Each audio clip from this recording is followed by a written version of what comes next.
Я помню тот день, словно он вырезан в моей душе навеки. Нас выгрузили из товарных вагонов, мы были обессилены, с пустыми глазами, которых уже не касалась надежда, животы сводило от голода, ноги путались в дороге, и каждый шаг казался последним. Мы ждали конца, тихого и холодного. Все сидели на холодной ноябрьской земле.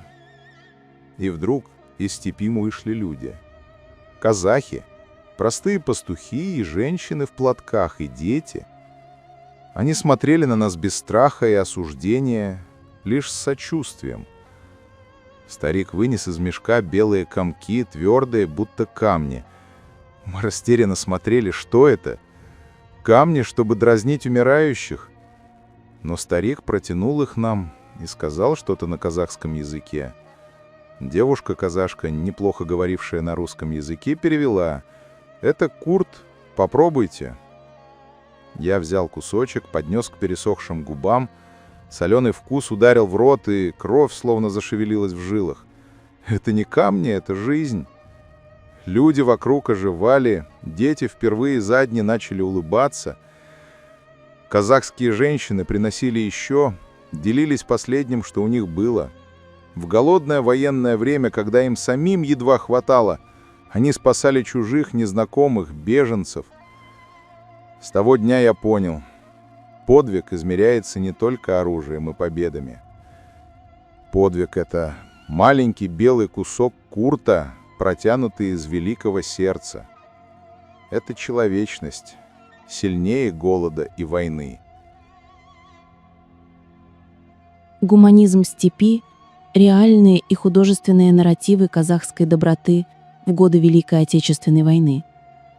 Культурный код милосердия — фундаментальные истоки казахской доброты. Мейерим Делик. Анализ феномена массовой доброты, проявленной казахским народом в период Великой Отечественной войны, требует глубокого изучения культурных механизмов, которые сделали эту миссию возможной.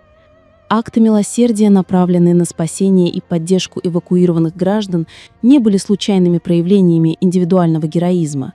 Они являлись прямым следствием мощного, исторически укорененного и структурированного культурного императива, известного как конакжайлык — гостеприимство. Этот код поведения, сформировавшийся в суровых условиях кочевой жизни, служил социальным законом, обеспечивающим выживание в степи. Конакжайлык выходит далеко за рамки европейского понимания вежливости. В традиционном казахском этосе гостеприимство представляет собой не просто акт доброй воли, а нерушимое социальное обязательство, жизненно необходимое для обеспечения безопасности и связей в обширном малонаселенном регионе. Ключевым элементом этого обычая является конак-хасы – обязанность хозяина предоставить гостю еду и кров. Эта традиция требовала от хозяина отварить мясо для гостя, вне зависимости от собственного достатка. В условиях мирного времени это было вопросом чести, но в условиях военного дефицита и голода это требовало жертвы. Критически важным для понимания безапелляционной доброты в военное время является то, что этот обычай был подкреплен строгими социальными и даже квазиправовыми механизмами. Исторические источники указывают, что если хозяин дома по каким-либо причинам отказывался соблюдать обычай конак-хасы, в отношении него в давние времена могли быть применены штрафные санкции. Наличие таких санкций свидетельствует о том, что гостеприимство являлось не факультативным милосердием, а обязательной формой социальной страховки. Этот фактор объясняет, почему акты доброты носили массовый, а не единичный характер, трансформируя национальную традицию в общенациональный гуманитарный подвиг в годы войны, когда деление последним было вопросом выживания. Культурный код оказался сильнее инстинкта самосохранения в условиях военного дефицита. Казахская система доброты была не хаотичной, а высоко структурированной, направленной на уход за наиболее уязвимыми. В условиях массовой эвакуации, когда прибывали тысячи истощенных стариков и детей, традиционные обычаи быстро трансформировались в неформальную, но эффективную систему социальной защиты. Обычай бель-котирер, буквально поддержка поясницы, представляет собой угощение для пожилых людей, символизирующее заботу и глубокое уважение к старшим. Когда в Казахстан хлынул поток эвакуированных, значительную часть которых составляли пожилые люди, не способные к тяжелому физическому труду или самообеспечению, этот обычай обеспечивал им приоритетный уход и почетное место в доме. Он выступал как мгновенный регулятор. Старейшина, беженец, независимо от его национальности или социального статуса, автоматически попадал под культурную защиту. Другие традиции также приобрели критическое значение. Шапан, традиционный халат, и конь, который хозяин дома мог дарить гостю, уходящему из дома, в военное время трансформировались в обеспечение беженцев теплой одеждой, которой катастрофически не хватало, и транспортными средствами для дальнейшего перемещения или начала новой жизни.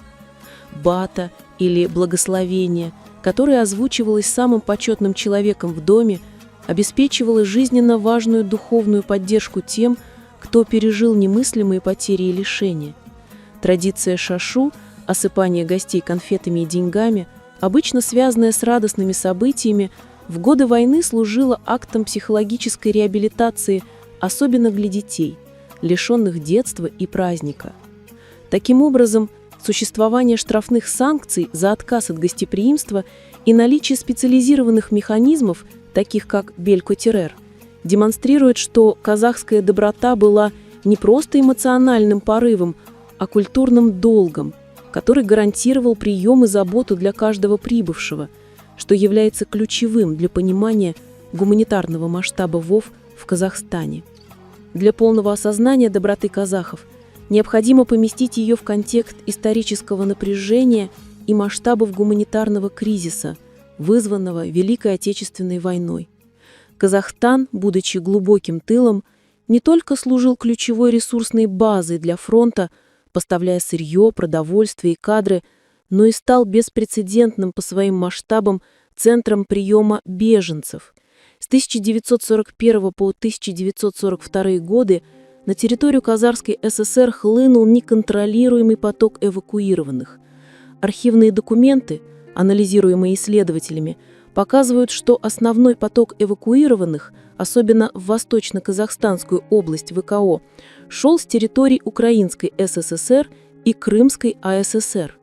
Эти регионы находились под непосредственной угрозой оккупации, а население подвергалось геноциду.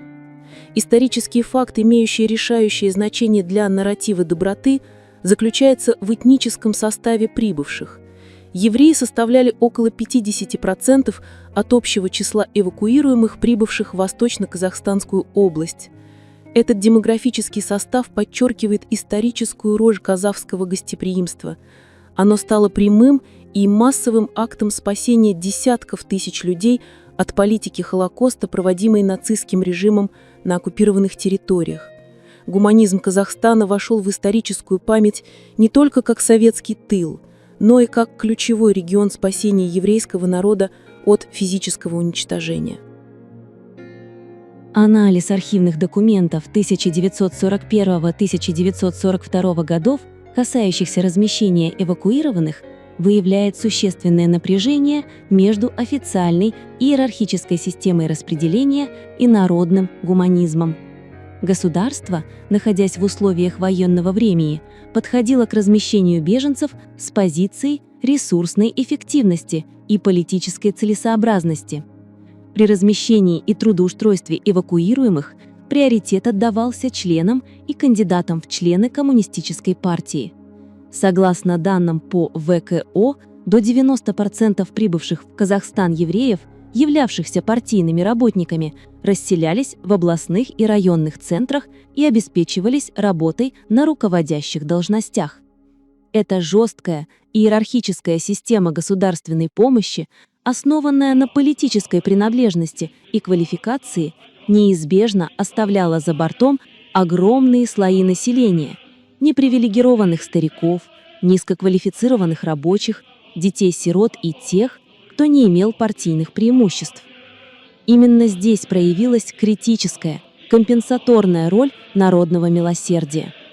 Народное милосердие, основанное на традиции Конакжайлык, было безусловным и всеохватным.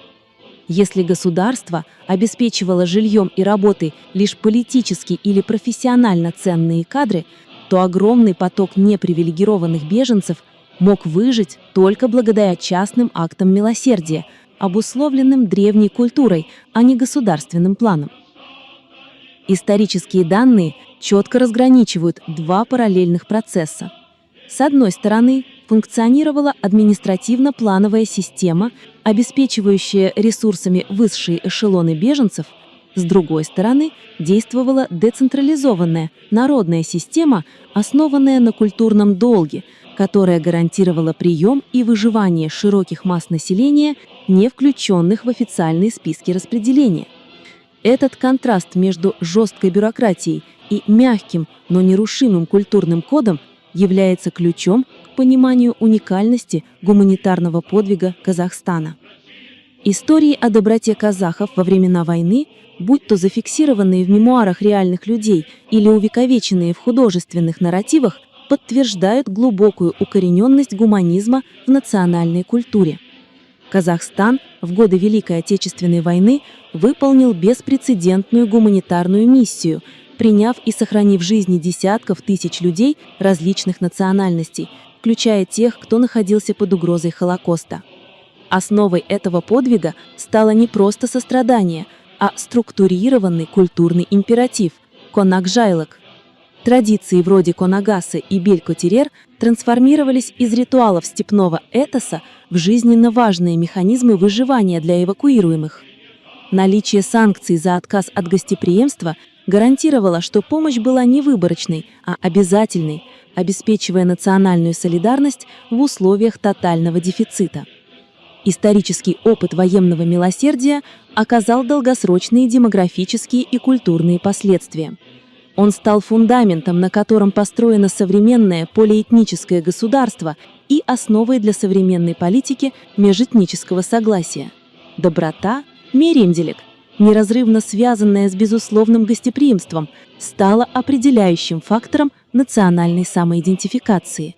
Казахстан смог не только выдержать напряжение тыла, но и стать родиной для спасенных поколений, демонстрируя, что культурный код может выступать как самый надежный гуманитарный закон во времена величайших катастроф.